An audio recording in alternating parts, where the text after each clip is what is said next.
So here's a lens that was hated for what it was back in the day, but I believe it should be loved for what it is now. And not everything's gold in its initial days, and it takes a while for the thing to, build up its potential and show its worth with a few support sessions here and there.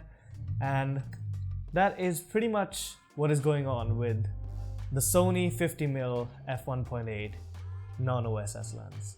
So yeah, let's talk about this. Now if you don't have a lot of time on your side and just want a quick verdict, here you go.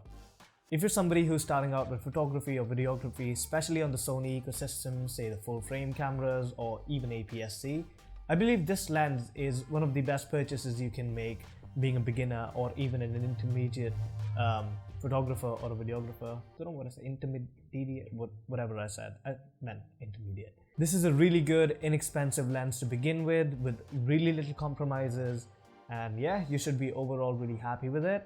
Pretty good quality, pretty good images, really good video, good autofocus, good build. You should be happy. Go on.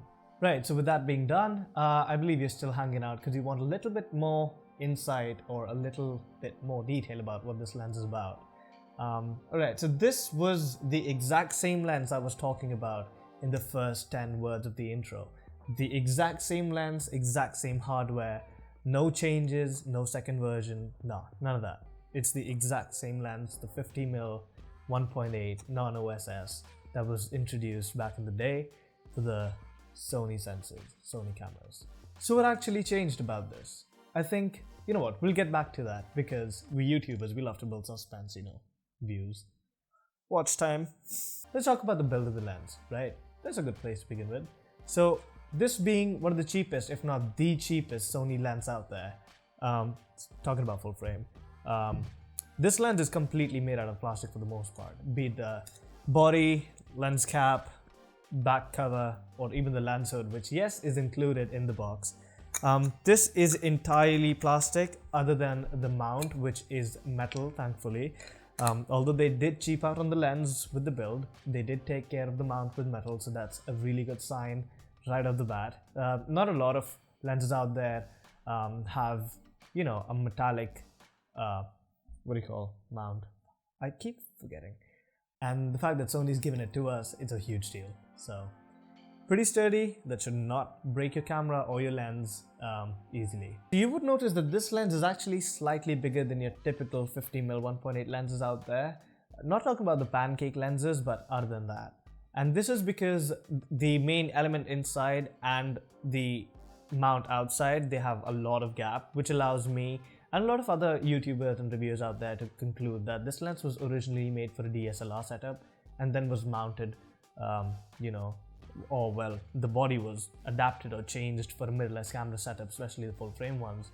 I really don't mind the extra size and a little bit more weight. I actually like slightly bigger lenses just because of the weight distribution and how my camera would not look stupid with a really tiny pancakey lens on a A7 III, size doesn't matter though. This thing really does not matter when it comes to the performance of the lens, be it the autofocus or the image quality. So yeah, this is something I had to point out and you guys should know, because if there's anybody out there who only collects or is into really small lenses, pancake lenses, slim lenses or whatever, this may not be something that you would be looking into because it's just a little bit towards the bigger side comparatively, but yeah, not too much of a big deal. Alright, so enough about the boring stuff, let's get into the picture quality. The pictures are really satisfactory for the most part. I love the sharpness and the overall image quality that this lens produces, especially on my A7 III. For the ones planning to get this lens for an APS-C sensor, or the A6000, A6300, 6400, 6500 or whatever, you look at this lens as more of a 75mm lens and not a 50mm lens because of the crop factor.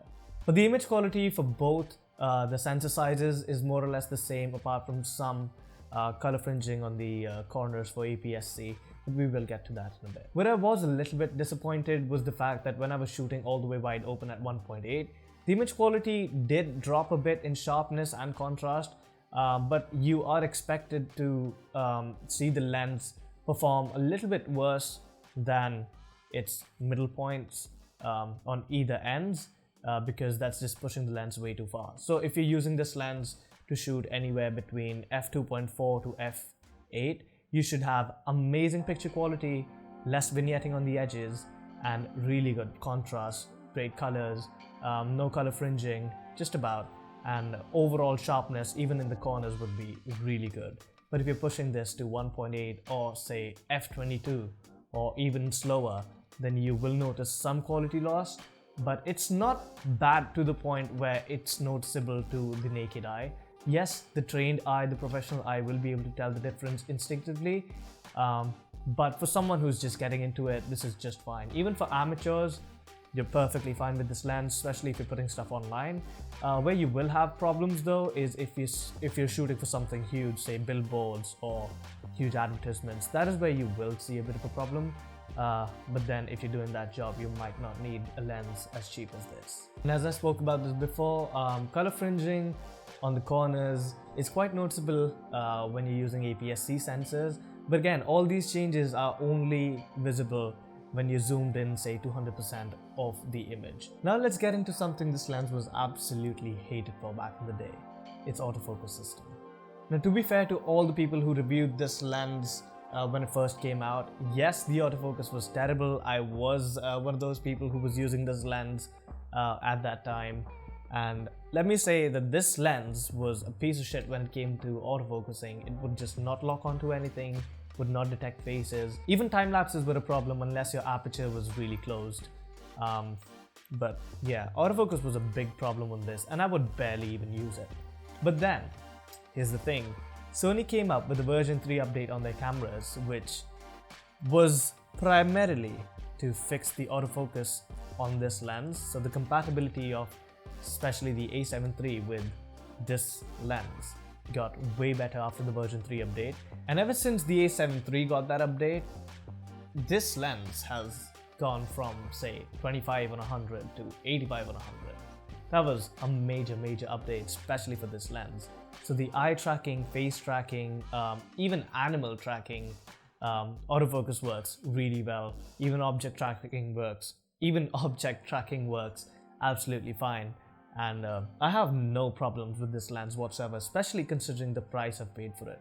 So I think for the price of this lens, this is now a killer deal for someone who's looking for a 50mm 1.8, say your first purchase, very first lens after the kit lens. Although the kit lens is also really good, don't get me wrong, but say you just want to add to your collection, say you want to get a prime lens or you want to shoot in the dark, low light performance on this lens is really good. I have no problems with it whatsoever.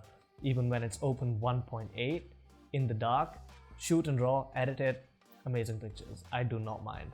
Although I have shown you some pictures and videos here and there, if you want to check the performance of this lens a bit more, my past few videos, or say the videos after the all my camera gear is gone video, was shot with this lens. So if you check those videos out, for all the B-roll that I've done, 90% of the time the autofocus was turned on, and for my A-roll, 100% of the time the autofocus was turned on this exact lens. So make sure to go ahead and check those videos if you really want to check the performance of this when it comes to face tracking, eye tracking, object tracking.